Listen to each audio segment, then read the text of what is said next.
In this video demonstration, I'm going to show you how to use the brand new JND358 oak leaves to make this beautiful simple card.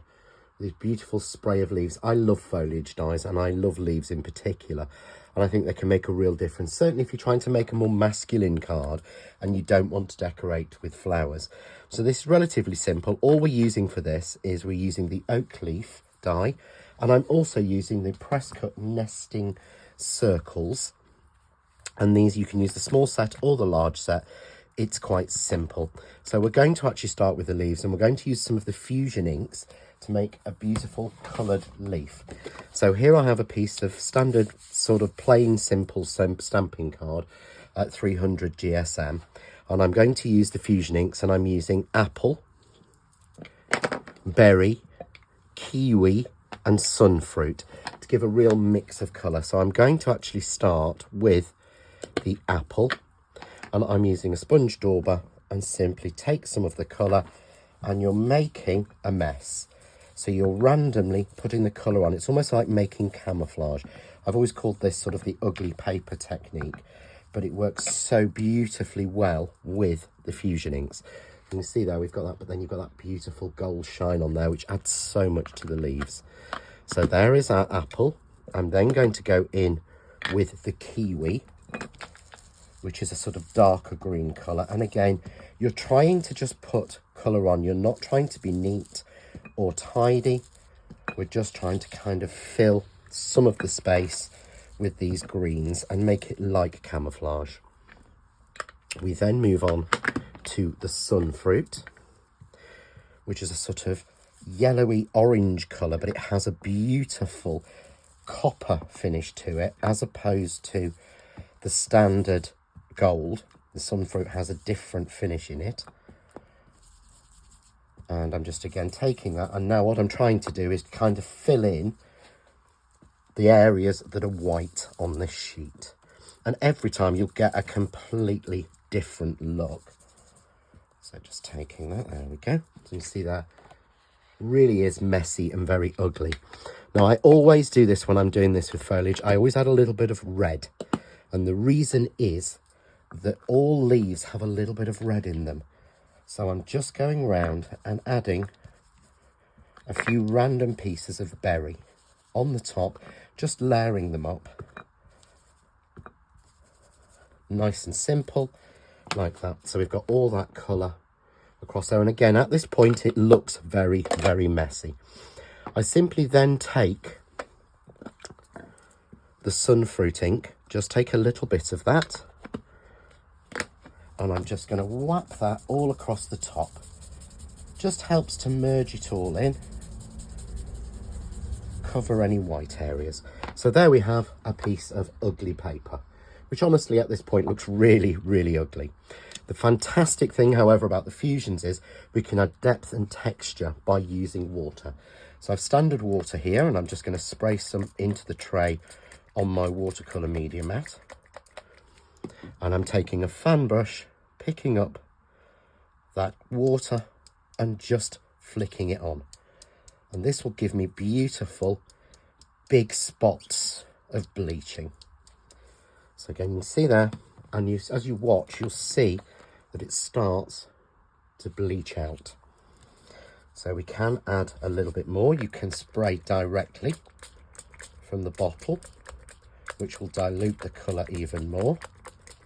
You see, really sort of soaking that now, and that's starting to take all of that colour out. And the fantastic thing about fusion inks is that you don't have to take any of the colour off. You don't have to bleach it out by using kitchen roll or a cloth or anything.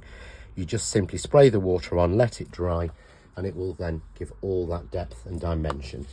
So I've got a piece here I've already done, very sort of similar, that's dry. So we'll just move to that piece, and I'm simply then going to take my oak leaf die, and if you're clever, because this is slightly smaller, you can cut this 3 times into a piece of A5 card, so you will get 6 times cut on a piece of A4 card. So I'm just going to tape that down, take a pair of scissors and trim the card down. You see there, you get another one there and another one there. And we simply run that through our die cutting machine. I'm using my Kaleido, as this die will fit through any of your A5 or above machines. So I am going to just run that through off camera. And as all the leaves are in a plate, it does make it so much easier. So we'll just pull our plates in, and we'll see here. We'll check the back, but we get then the most beautiful, different autumnal looking leaves. We get that beautiful yellow colour, little highlights of red. We get everything showing. So again, the actual die cut piece itself will make a really nice background if placed against a different colour. And I'm simply going to pop all of these pieces out so you can see each of the leaves. So you have a mixture of solid and shadow leaves on here. And you get a lot of little, tiny little leaves, which just works so well with some of your flowers and things. But again, if you wanted to, you can lay the shadow on top to give you a tricolour or give you a little bit of more depth and dimension. So we'll just get the last of these out. And there we've got all of our leaves. And hopefully you can see how we've gone from quite an ugly paper look. And if you see the original one now, as it started to dry off, we've got that similar colour look to it. So the colour does calm down, but we maintain all that shine. And it means that we get our leaves absolutely beautifully, looking autumnal, but also having that stunning shine. So I'm going to move my leaves and we'll start putting our card together. So we'll just move those to one side. I have got some spares I've already made, just in case. There we go. So to use these on a card, and as I said, we're making something relatively simple. All I've done is here I have a piece of card that is 5.5 by 5.5 inches, and I've embossed this using the floral circle embossing folder from the 2Js or press cut range, just to give a little bit of texture and depth. And then using the circles, I've cut 3 circles using the dies together to give me sort of concentric circle sets. So all I'm going to do is just put those together just a little bit like that. So again, I'm working on a circle design and attach them all together at one point that I'm happy with. And then for speed, I'm just going to use a little bit of spray glue just on the back to make sure they're right. And I match those to the card, giving where they link together here at the corner. So you can see there, I've made my own little mini idea of a wreath. So next, I'm simply going to use some pin flare glue gel to put my leaves on. And we start with the largest leaves. So I'm simply going to fold those roughly along the middle. We'll turn them over and use a little bit of pin flare glue gel and a cocktail stick. And I will start to arrange my leaves around this sort of central piece here. So I'm going in first of all with 3 of the solid leaves to give me a basis. I can then start to add in, tucked in behind these, some of the shadow leaves, which gives a really nice change of depth really. So we're going with that one there, have him tucked in. So you're just trying to create an almost like a little triangular design, which I think is the most attractive one used in terms of flower arrangement. You find a lot of flower arrangers will work in a similar idea of trying to keep things into a sort of triangular look.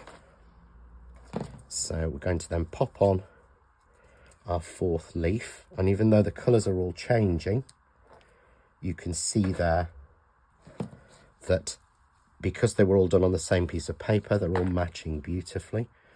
So again, I'm just going to continue tucking a few shadow and a few standard leaves in until I'm happy with the arrangement. So here I've actually used nearly 2 sets of leaves, so it's not even half a piece of paper. And then I'm going to add a little bit of glue gel into the centre, and then I'm going to pick up my smaller leaves and start to dot those in. So I'm just using here one of the Crafts 2 dual pickup tools and mixing around with colours so we can put those in and tucked in nicely. So we're almost making a flower arrangement without using flowers. I'm going to add a couple more leaves, so I'm just going to add a little bit of glue gel on the back, take them on the cocktail stick. This allows you to put them in place and pull out. So again, on the cocktail stick, pick it up like that. Allows you to just gently tuck those in. And there we have our beautiful little arrangement of leaves, and really get an autumnal feel. And you could put some little pine cones or things in there, but I love that almost as it stands. So I've got here a card blank, and this is a 6x6 card blank. And I've simply matted and layered this with some of the Craft Artist Essential card in tea and in chocolate to keep those colours. A little bit of foam tape on the back of my embossed piece. And then we can put that nice and evenly onto there. And then the sentiment I've got is this thinking of you. And this comes from the middle of the John Next Door oak leaf frame, which matches beautifully with the oak leaves. So again, this time I'm going to stick these on and I'm going to shadow them. So I'm going to start by using a little bit of glue glaze, which is the easiest way to do that. And I'm going to stick down the dark coloured one. So this has been cut in chocolate.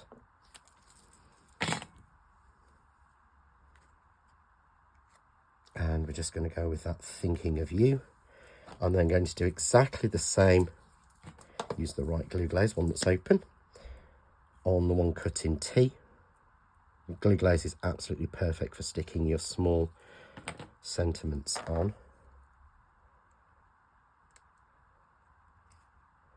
And I'm just offsetting that slightly and shadowing it. And there we have a beautiful card with a lot of depth and definition, but great as a masculine card, would make a wonderful sympathy card. And it's very simple in its use of card. All we've done is make some ugly paper using our fusion inks. And there we have our 2 different cards. For more hints, tips, ideas and inspiration, why not visit the Crafting with John Next Door on Crafts 2 group on Facebook. Enjoy.